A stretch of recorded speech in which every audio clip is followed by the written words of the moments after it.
It's a great honor for me to be able to speak at this very special occasion.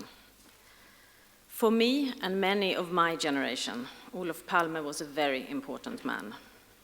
He demanded equal rights for everyone, black and white, woman and man. His mission was about amending injustices.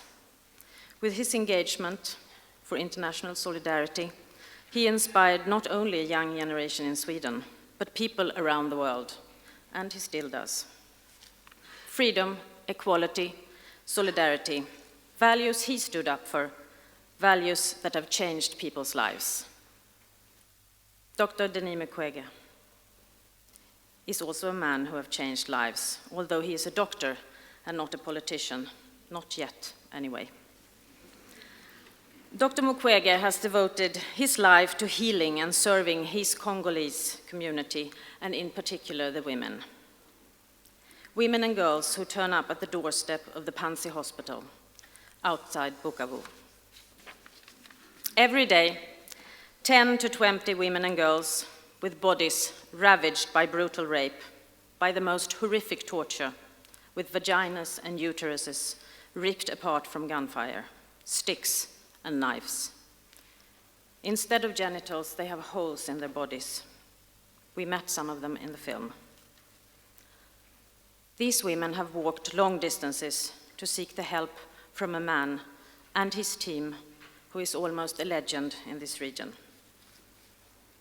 But although Dr. Mukwege, with skilled surgery, can mend these women's bodies, he is also concerned about their hearts and their souls. Because even if they're happy when they're leaving the hospital, ready to give me even what they don't have, Dr. Mukwege said yesterday when we met.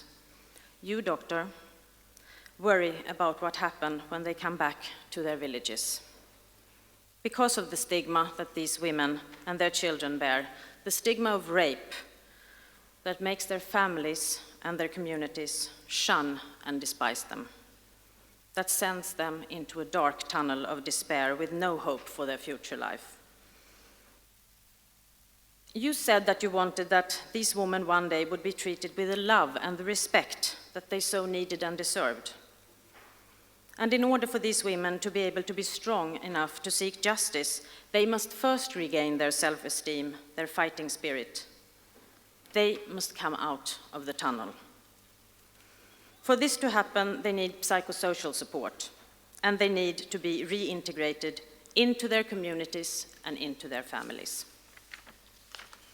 Kvinna till Kvinna, PMU Interlife, and Panzi Hospital will this spring engage in an experience and knowledge exchange. We will meet with women's organizations in Bosnia-Herzegovina to learn from them about the psychosocial support they organized for raped women in the Balkans after the war.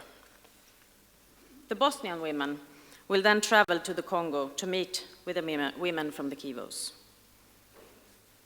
Mass rape is a powerful weapon of war, a powerful tactic.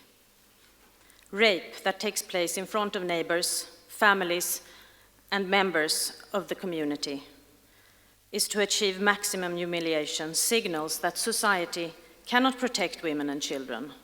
Women cannot access water points, fields and markets. Children cannot safely go to school. And it is thereby effectively undermines the cohesion of the whole community. Sexualized violence committed by military forces has a tendency to spread to the surrounding civilian society. The level of violence increases and sexual violence becomes the standard norm even for civilians. Mass rape accentuates the spread of HIV/AIDS. Because the perpetrators are seldom brought to justice and the victims do not obtain redress or compensation, it is difficult to maintain respect for law and order. Impunity means that criminals go free and quite often achieve high national and local positions. This encourages contempt for the rule of law. The mass rape in the Congo conflict, the staggering statistics, 500,000 women, are painful to grasp. But we know today that wartime sexual violence has been one of history's greatest silences. Germany, China, Burma, Bosnia, millions of women have been targeted. I do not hesitate to call mass rape a weapon of mass destruction, and as such, a threat to international security and peace. World leaders have finally realized that sexual violence is not only a human rights violation, but it's also a threat to sustainable peace. In June last year, the UN Security Council adopted Resolution 1820. It explicitly links sexual violence as a tactic of war with the maintenance of international peace and security. It will no longer be possible to portray rape in war as an issue that do not warrant the Council's attention. It is a significant step. So was the adoption 8 years ago of the UN Resolution 1325 on women, peace and security. But I am forced to conclude that not much have changed on the ground, because at the bottom of it all lays the fact that in today's world, men holds the power while women are excluded. This must change.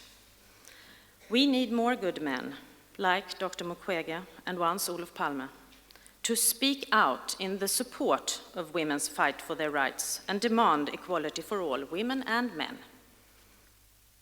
The only reason why this is not yet happening on a broad scale is because of the subordination of women in a system that is supported, tolerated, and accepted worldwide.